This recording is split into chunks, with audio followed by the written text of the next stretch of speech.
for decades.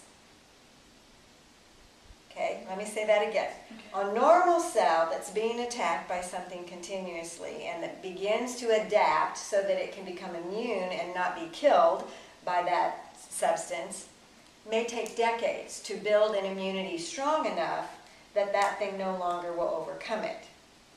However, a mutating cancerous cell can adapt and become immune to the drugs within a few weeks to 2 months.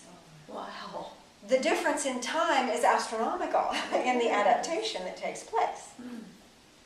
Just because it's already in the state of mutating? Exactly. It's already in the state of mutating and reproducing so quickly that when one cell dies, another one is created so fast, much more fast than normal cells do. Okay? Now, you mentioned something that stimulated a thought in my mind, and I've lost it. You were talking about... Well, I was talking about my friend, he got rid of in the surgery. Right. So there's, according to them, no cancer cells left. Mm-hmm. But as a precautionary measure, they always give you the chemo and the radiation right. as a precautionary method, right. just in case. Exactly. Is that where you're at? And then after that, I mentioned about being 100% sure on natural because what else did I say now? Because chemo. Right.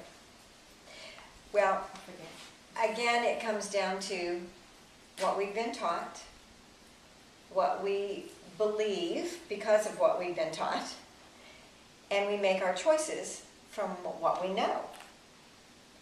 So hopefully, after today, you'll have a little bit more information that might help you to make a different choice. Please, please, please, however, don't beat yourself up over past choices because you made your choices from what you knew at the time. And you cannot change the past. It's gone, it's over and done with. All you can do is live for today, and tomorrow make your choices from what you know now. Beating yourself up will create more stress, which leads to inflammation, which could lead to mutating cells, so don't do it. Okay? Oh, you might be you said you'd gone. I asked you the question about the cancerous cells, people being cured. Okay. Because they had chemo and they were cured. Is that right. what you're thinking of? One of the things that hurts my heart more than anything else is when someone in a place of, I don't like to use the word authority, but we go to experts to get their knowledge and their recommendations on how to deal with things that we don't have enough information to make choices for ourselves on. And when an expert looks at you and says, you are so far gone that there's nothing else that can be done, within X number of time, you will leave the face of the earth. Okay? Remember, he could use the word, or she could use the word incurable. Terminal. But remember the definition of incurable? Curable from within. Okay? What happens to the majority of people who get a diagnosis like that is immediately they believe what the person says. They begin responding as if they're dying and that within a certain period of time it will be over. And because they respond with that belief and with the actions that follow that belief, they literally are helping the environment in their body to remain such that the cancer cells will continue to mutate and grow and be out of control. They give up. Right, and you can't blame them if they don't know what they're doing. That's why you have to soak yourself in 1 Peter 2:24. I knew enough to soak myself in the Word of God, and I knew a little bit about. Well, if you believe in God, you believe in miracles. Right. So if a doctor says it's incurable, if you have enough faith, you believe that you can be cured because of miracles. But we know other ways too to help the body Right. as well as the miracles, work with although the body. miracles do happen, Mhm. of course. Cancer cells will die in a healthy cellular environment. When the body is supplied an abundant amount of oxygen to the cells, to every tissue in the body, then all cancer cells, all viruses, all harmful bacteria, all toxins, all pathogens, and disease microorganisms of any kind, shape, or size are killed because they cannot survive in a high oxygen environment.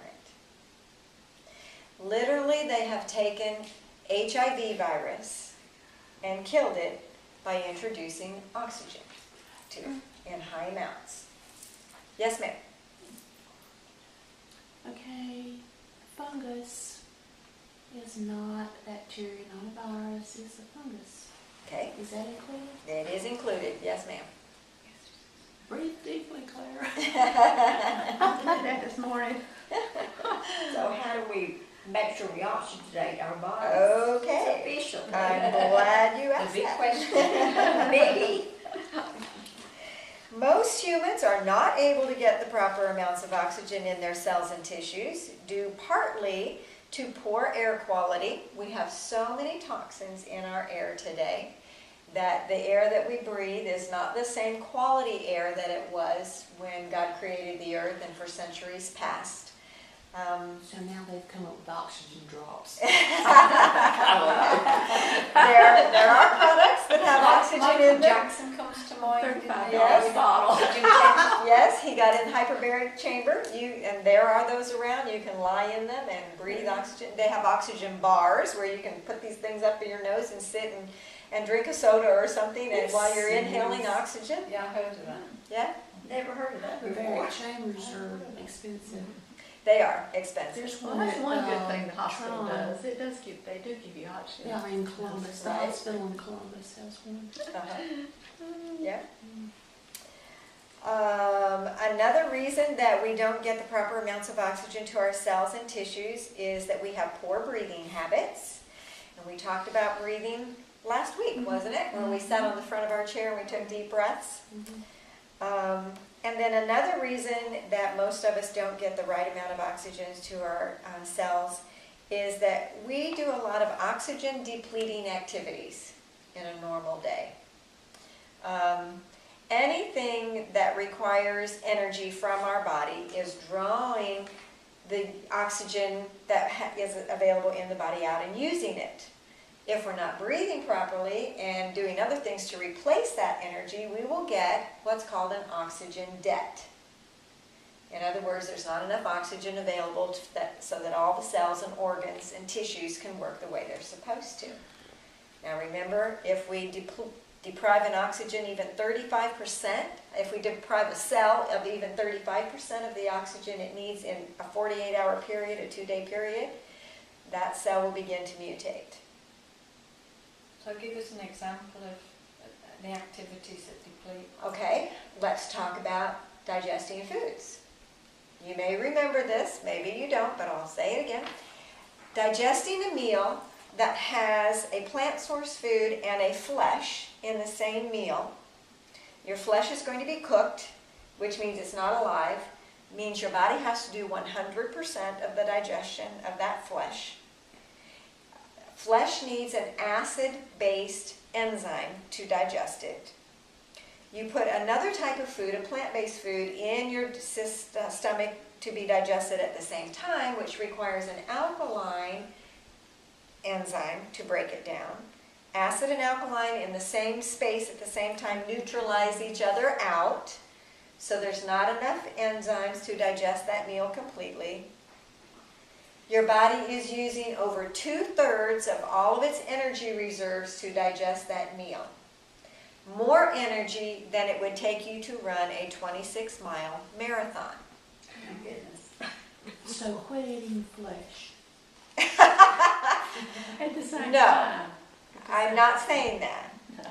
God My gave us, husband would love it if he could sit down and eat a meal of just flesh. right. God gave us permission to eat meats. Last night we went to Graceway.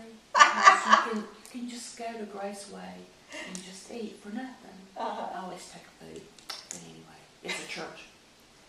That man, I was almost embarrassed. He got 3 pieces of fried chicken and wanted another one and fussed at me because I didn't get it for him. He is in love with fried chicken. He loves fried chicken. And it was good fried chicken. Real good. He Okay. loves it. So one of the activities that we can do that will deprive the body of the amount of oxygen that it needs is to eat a meal that is very, very stressful on the body and utilizes 2/3 of the body's energy reserves at one time. And it may last up to 4 or 5 hours that it's pulling this energy to digest this meal. So do we have to eat the meats and the vegetables separate, or can That we would- take an enzyme? You can eat your meat by itself and let the body put all of its energy without the interference of an alkaline needing food, so that more complete digestion will take place. However, You go out for a meal. it's Yeah, just I mean- not the way we have been taught to eat. So if you combine a flesh with another type of food, especially a plant source food, or a dairy product or whatever, then you take a digestive enzyme supplement so that the body is given extra enzymes above and beyond what it makes itself to more completely digest that meal. And another thing, You're not canceling out the benefit of the enzymes? no, when you're adding more, see, the body responds to the food that's put in, and the brain will tell how much enzyme to produce according to how much food has been introduced to the body.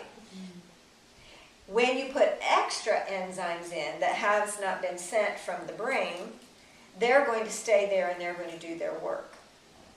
Recommendations on enzymes. I mean, I don't have a brand that I recommend. What's more important is that you know what types of foods your body is not digesting well, and you choose an enzyme that addresses that particular yeah, I need. notice if I have too much meat, my stomach will get it. Like I only have card-sized pieces of meat. Okay, so Yeah. you would purchase a digestive enzyme that addresses the digestion of meat.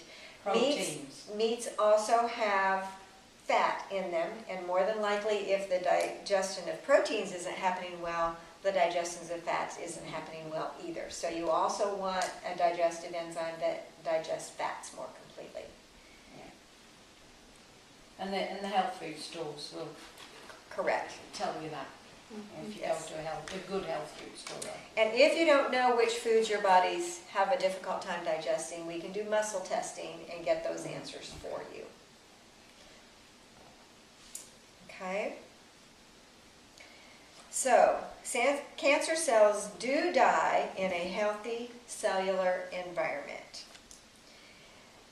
Acidic plasma, which is just fluids, are created when you ingest foods that are highly acidic, such as white sugar, white processed wheat, refined foods of any kind. Anything that's refined has all the nutrients and the fiber taken out of it, which create a lot of stress on the body. Eating junk foods that have artificial flavors, preservatives, artificial sugars, colorings in them. All of those things are synthetic. They are not compatible with the body. They are very stressful. And they will lead to an improper amount of oxygen and an acidic environment inside the body. Do you recommend what's the word I'm looking for? The bread? Ezekiel. Ezekiel. Is Yes. that what you recommend? Yes. But it's already cooked. Pardon me? It's cooked. How can it benefit you? It is cooked, but I mean, you get the a lot grains of have been fiber. sprouted before they were